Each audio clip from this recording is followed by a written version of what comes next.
Hi everyone, welcome to stocks with Rohit. आज हम review करेंगे 3 नए आईपीओ जो आज ओपन होने वाले हैं। पहला आईपीओ है एक्वेस लिमिटेड, दूसरा आईपीओ है मीशो लिमिटेड और तीसरा आईपीओ है विद्या वायर्स लिमिटेड। ये तीनों आईपीओ को देखना इंपॉर्टेंट है। सबसे पहले मैं आपको तीनों आईपीओ की जीएमपी बता देता हूं, लेकिन जीएमपी से हम यहाँ पर डाइवर्ट नहीं होंगे। हमें फाइनेंशियल्स देखने होंगे और फाइनेंशियल्स अगर देख के हमें अच्छे लगते हैं तभी हम अप्लाई करेंगे, अदरवाइज हम अप्लाई नहीं करेंगे। सबसे पहले एक्वेस लिमिटेड का जीएमपी चल रहा है 37.5%, मतलब बहुत बड़ा यहाँ पे एक लिस्टिंग गेन्स का इंडिकेशन दिख रहा है एक्वेस लिमिटेड में, लेकिन इसके फाइनेंशियल्स कुछ और बोलते हैं। इसलिए सबसे पहले हम एक्वेस लिमिटेड के फाइनेंशियल्स देखेंगे। ये आईपीओ ओपन हो रहा है 3 से 5 दिसंबर तक के। मिनिमम इन्वेस्टमेंट 14,000 का है और 124 रुपए पे आपको इसे अप्लाई करना है। 921 करोड़ का ये इशू साइज है, मतलब छोटा सा इशू साइज है। और सब्सक्रिप्शन रेट आप देखेंगे तो फर्स्ट डे अभी आज खुला ही है, तो एज सच ऑलमोस्ट यहाँ पर टोटल देखेंगे तो ऑलमोस्ट फिल हो चुका है, 0.83x भर चुका है। लेकिन अगर इसका जीएमपी देखा जाए वो चल रहा है 37% और इसके फाइनेंशियल्स देखना इंपॉर्टेंट है। सबसे पहले मैंने यहाँ पे आपके लिए स्क्रीनर पे इसके फाइनेंशियल्स खोल के रखे हुए हैं। फाइनेंशियल्स में ये एक 8,000 करोड़ की कंपनी है। स्टॉक पी मैसिव 867 का है, ROC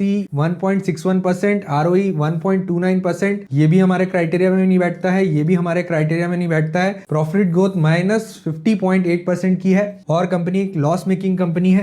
आगे चलेंगे, यहाँ पे सबसे पहले देखेंगे इसके क्वार्टरली रिजल्ट्स के साथ साथ ईयरली रिजल्ट्स। ईयरली रिजल्ट्स में आपको एक चीज दिख रही है कि सेल्स बढ़ जरूर रही है, लेकिन उतना बड़ा कंट्रीब्यूशन, ग्रोथ का कंट्रीब्यूशन सेल्स में नहीं दिख रहा है। और सेल्स बढ़ते वक्त यहाँ पर आपको मार्जिन्स भी घटते हुए दिख रहे हैं और कंपनी का जो नेट प्रॉफिट है वो भी यहाँ पर आपको नेगेटिव में दिख रहा है, इंप्रूवमेंट नहीं दिख रहा है। मतलब कंपनी यहाँ पर अनस्टेबल दिख रही है नंबर वाइज। आगे चलेंगे तो कंपनी का जो बोरोइंग है वो तो कम हो चुका है और यहाँ पे आप देखोगे तो बोरोइंग ऑलमोस्ट यहाँ पे कम हो चुका है और रिजर्व्स अच्छा खासा है। लेकिन यहाँ पर कंपनी का कैश फ्लो स्ट्रांग नहीं है। कंपनी का कैश फ्लो ऑलमोस्ट नेगेटिव या जीरो के पास है, तो ये भी एक नेगेटिव पॉइंट हो गया हमारे लिए। और रिसेंट में कंपनी के वर्किंग कैपिटल डेज काफी इंक्रीज हो गए हैं, मतलब कंपनी का जो बिजनेस है वो स्मूथली नहीं चल पा रहा है और उसी वजह से यहाँ पे एक्विस लिमिटेड का शेयर के जो फाइनेंशियल्स है वो काफी वीक दिख रहे हैं। 37% का जीएमपी जरूर चल रहा है, बट हमें इसे स्टिल इग्नोर करना होगा क्योंकि जीएमपी काफी बार इन्फ्लेटेड होते हैं, काफी बार पेड जीएमपी भी निकल के आ जाते हैं और लास्ट डे पे जीएमपी कम हो जाता है।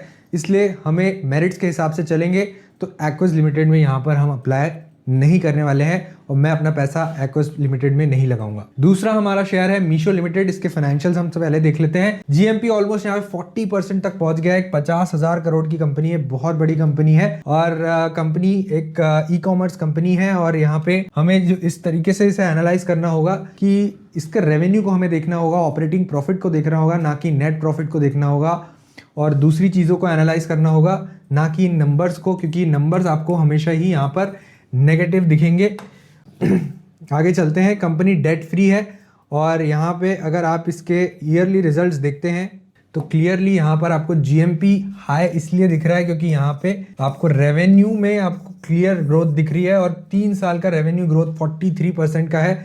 3 साल के रेवेन्यू ग्रोथ के बाद भी यहाँ पर रेवेन्यू भी बढ़ रहा है और यहाँ पे आपको मार्जिन्स भी यहाँ पर जो कि माइनस में चल रहे हैं वो इम्प्रूव होते हुए दिख रहे हैं।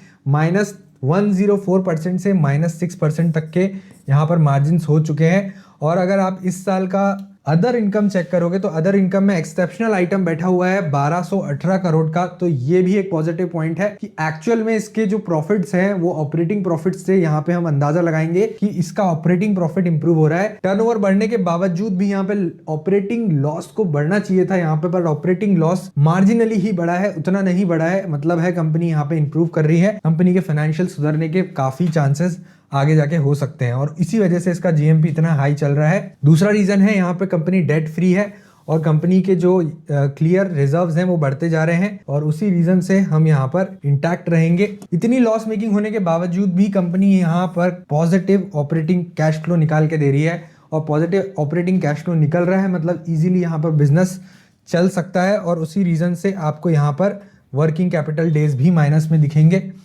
और यही एक रीजन है कि Meesho even after being a loss making company हम इसमें अप्लाई करेंगे। हम अप्लाई करने जा रहे हैं मीशो में, क्योंकि हमें ये अच्छा दिख रहा है और जीएमपी भी 40% का चल रहा है। नेक्स्ट हमारा शेयर है विद्या वायर्स लिमिटेड। सबसे पहले विद्या वायर्स के भी फाइनेंशियल्स देखेंगे। फाइनेंशियल्स में 1100 करोड़ की कंपनी है, थोड़ी रिस्की कंपनी है और आरओसी अच्छा है, आरओई भी अच्छा है, प्रॉफिट ग्रोथ भी अच्छा दिख रहा है, पीजी रेशियो भी अंडर वैल्यूड बता रहा है शेयर को, और आपको यहाँ पे प्रॉफिट ग्रोथ भी 41% की दिख रही है। मतलब company is really doing good. अगर यहाँ पे आप देखोगे तो रेवेन्यू भी कंटिन्यूस बढ़ रहा है, रेवेन्यू के साथ साथ मार्जिन्स कम है इस कंपनी के, ये एक नेगेटिव रीजन है। यहाँ पे 2% से 4% हो गए हैं margins even after revenue hike, मतलब ये एक पॉजिटिव पॉइंट है। और कंपनी का इंटरेस्ट कवरेज रेशियो भी अच्छा खासा है। तो कंटिन्यूस प्रॉफिट भी बढ़ रहे हैं, कंटिन्यूस रेवेन्यू भी बढ़ रहा है, कंटिन्यूस इंटरेस्ट भी यहाँ पर स्टेबल है और कंटिन्यूस मार्जिन्स भी इंप्रूव हुए हैं।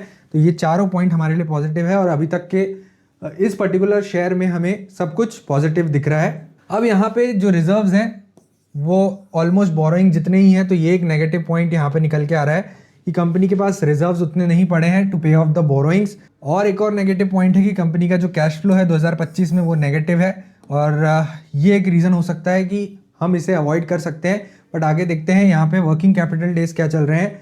वर्किंग कैपिटल डेज भी ऑलमोस्ट स्टेबल है, 29 डेज टू 35 डेज तक के यहाँ पर वर्किंग कैपिटल डेज चल रहे हैं। तो मेजॉरिटी 80% चीज़ें यहाँ पर पॉजिटिव है इस पर्टिकुलर शेयर के बारे में। और लेकिन ये कंपनी छोटी है और मार्केट अभी काफ़ी वीक चल रहे हैं, तो मैं इसमें ज़्यादा रिस्क नहीं लूँगा और इसमें जो मिनिमम इन्वेस्टमेंट है 14,000 का वो मैं लगाऊंगा ज़रूर। और यहाँ पे मैं लिस्टिंग गेंस के लिए लगभग 12% का जीएमपी चल रहा है, विद्या वायर्स में पैसे जरूर लगाऊंगा, लेकिन लिस्टिंग डे पे हट जाऊंगा, बाहर हो जाऊंगा। और अगर जीएमपी लास्ट डे गिरता है, लास्ट डे पर ही एप्लीकेशन लगाना होगा। जीएमपी अगर लास्ट डे 5% के नीचे जाता है तो I will not apply in this particular IPO. लेकिन अगर जीएमपी स्टेबल रहता है तीनों दिन 12% के ऊपर, तो डेफिनेटली यहाँ पर हम पैसा जरूर लगाएंगे विद्या वायर्स लिमिटेड में। मतलब हम मीशो में लगाएंगे, विद्या वायर्स में लगाएंगे, लेकिन एक्विस लिमिटेड में यहाँ पर हम पैसा नहीं लगाएंगे। Thank you so much. ये था हमारा आईपीओ का रिव्यू जो अभी खुले हैं। आपको ये वीडियो पसंद आई हो तो लाइक और सब्सक्राइब कर दीजिए मेरे चैनल को और देखते रहिए स्टॉक्स विद रोहित।